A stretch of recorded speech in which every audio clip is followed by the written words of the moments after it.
ডম্বুর জলাশয়ের ওপর নির্ভরশীল মৎস্য ব্যবসায়ীদের কথা চিন্তা না করে অধিক মুনাফার লোভে স্থানীয় কিছু নেতা রাজধানীর কিছু মৎস্য ব্যবসায়ীদের সাথে চুক্তি করে জলাশয়ের বড় মাছগুলি বিক্রি করে দেওয়ার প্রতিবাদে স্থানীয় ক্ষুদ্র ব্যবসায়ীদের বঞ্চিত করে এপেক্স সংস্থার মাধ্যমে আগরতলা পাঠিয়ে দেওয়া হচ্ছে ডম্বুরের মাছ।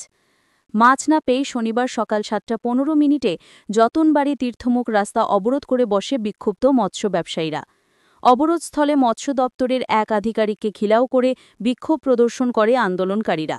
পরবর্তী সময় দুপুর ১:২০ নাগাদ মৎস্য দপ্তরের আধিকারিক অঘোর দেববর্মা, ডিসিএম করবুক এবং অমরপুর পুলিশ আধিকারিকের মৌখিক আশ্বাসে অবরোধ মুক্ত হয়।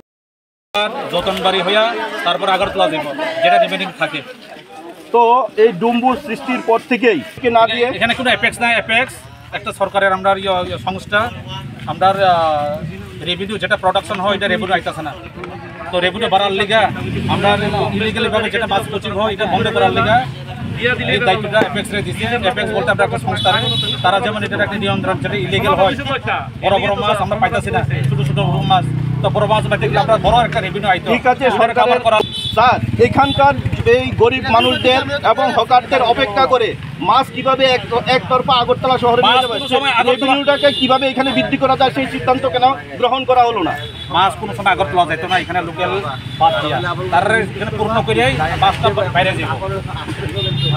তো এই ডম্বুর জলাশয়কে কেন্দ্র করে প্রায় ৮ থেকে ১,০০০, ৮০০ থেকে ১,০০০ লিস্টেড এখানে মৎস্যজীবী আছেন, কিন্তু হকার আছেন। কিন্তু তাদের জন্য আগামী দিনে এই ডম্বুরটাকে সায়েন্টিফিক মাছ বৃদ্ধি করার জন্য কি সিদ্ধান্ত গ্রহণ করেছে সরকার, সে একই পুরানো চিন্তাভাবনা চলছে। আমরা তো প্রতি বছর এখানে আমরা সরকার তরফ থেকে বেঞ্চিং দিই, ওই এজেন্সি থেকে আমরা প্রোডাকশন ভালো একটা আয়ে।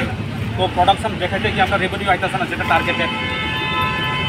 তো কোটি কোটি টাকার হাত দিয়ে সরকার মন্ত্রিসভার হাত দিয়ে উপর দিয়ে চলে যাচ্ছে, কিন্তু সিদ্ধান্ত একটাই, গরিব মানুষকে পুষ্টি জাতীয় খাদ্যের জন্য মাছ খেতে হবে, মাছ। কিন্তু গরিব মানুষের যে আয় অনুযায়ী ব্যয় বা মাছ কেনার ক্ষমতা নেই। এখন পর্যন্ত যতনবাড়ি আমরা যেখানে দাঁড়িয়ে আছি ৩০০, ৪০০, এমনকি ৮০০ টাকা করেও মাছ খেতে হয়। এই সিদ্ধান্তটা কি করবেন গরিব মানুষের জন্য?